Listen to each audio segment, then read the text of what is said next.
घर में बरकत और सफलता चाहिए। ये 5 आसान उपाय बदल सकते हैं किस्मत। हर व्यक्ति जीवन में सुख, समृद्धि और सफलता चाहता है, लेकिन कई बार कड़ी मेहनत के बावजूद काम नहीं बनते। रास्ते में बार बार रुकावटें आती हैं और मन निराश हो जाता है।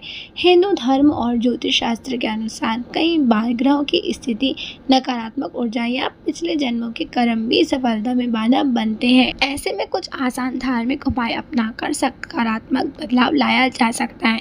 इन उपायों से न सिर्फ बाधाएं दूर होती हैं, बल्कि घर में बरकत और खुशहाली भी आती है। जैसे सोमवार का दिन भगवान शिव को समर्पित है। इस दिन शिवलिंग पर दूध, जल, बेलपत्र और आग के फूल चढ़ाकर पूजा करने से मानसिक तनाव कम होता है। शिव जी की आराधना से जीवन की बाधाएं दूर होती हैं और निर्णय लेने की शक्ति बढ़ती है। जो लोग लंबे समय से किसी काम में अटके हुए हैं, उन्हें नियमित सोमवार व्रत रखकर शिव पूजा करनी चाहिए। इससे रुकावटें कम होती हैं और मन में शांति आती है। गणेश जी की आराधना। भगवान गणेश विघ्नहर्ता है। बुधवार के दिन गणेश जी की पूजा करने और हरी वस्तुओं का दान करने से बुद्धि तेज होती है और कामों में आने वाली रुकावटें दूर होती हैं। गणेश पूजन से नई शुरुआत करने में सफलता मिलती है। व्यापार या नौकरी में अड़चनें दूर करने के लिए बुधवार को हरी सब्जी, चना या घास का दान करना शुभ माना जाता है। इससे बुध ग्रह मजबूत होता है और बौद्धिक कार्य में प्रगति होती है। माँ लक्ष्मी जी को अर्पित करें 7 कौड़ियाँ।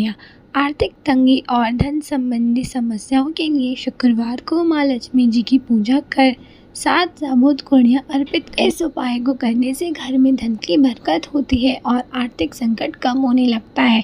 पूजा के समय माँ से मनोकामना मांगे और सच्चे दिल से पूजा करें। यह उपाय नियमित करने से धन स्थिरता आती है और अप्रत्याशित आय के रास्ते भी खुलते हैं। अन्न और धन का गुप्त दान। दान पुण्य जीवन की बाधाओं को दूर करने का सबसे आसान और प्रभावी उपाय है।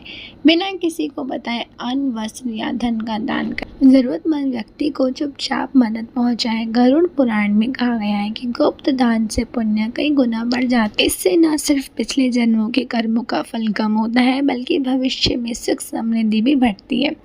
जरूरतमंदों की निस्वार्थ मदद। किसी गरीब, विधवा या असहाय व्यक्ति की बिना स्वार्थ के मदद करना भी बड़ा पुण्य का काम है। जब हम बिना किसी की उम्मीद के किसी की मुश्किल दूर करते हैं, तो भगवान हमें और बड़ी सहायता भेजते हैं। इस भावना से किए गए कार्य घर में सकारात्मक ऊर्जा को भर देते हैं और किस्मत भी साथ देने लगती है। यह उपाय कोई चमत्कारी नहीं है, लेकिन नियमित श्रद्धा और सच्चे मन से करने पर इनका असर जरूर दिखता है। इससे न सिर्फ बाधाएं दूर होती हैं, बल्कि मन में विश्वास भी बढ़ता है। अगर आप भी जीवन में बरकत और सफलता चाहते हैं, तो इन आसान उपायों को अपनी दिनचर्या में एक बार ज़रूर शामिल करिएगा। और मेरे वीडियोज़ अगर आप लोगों को पसंद आते हैं, तो एक सब्सक्राइब भी ज़रूर कीजिएगा। आप सभी का धन्यवाद।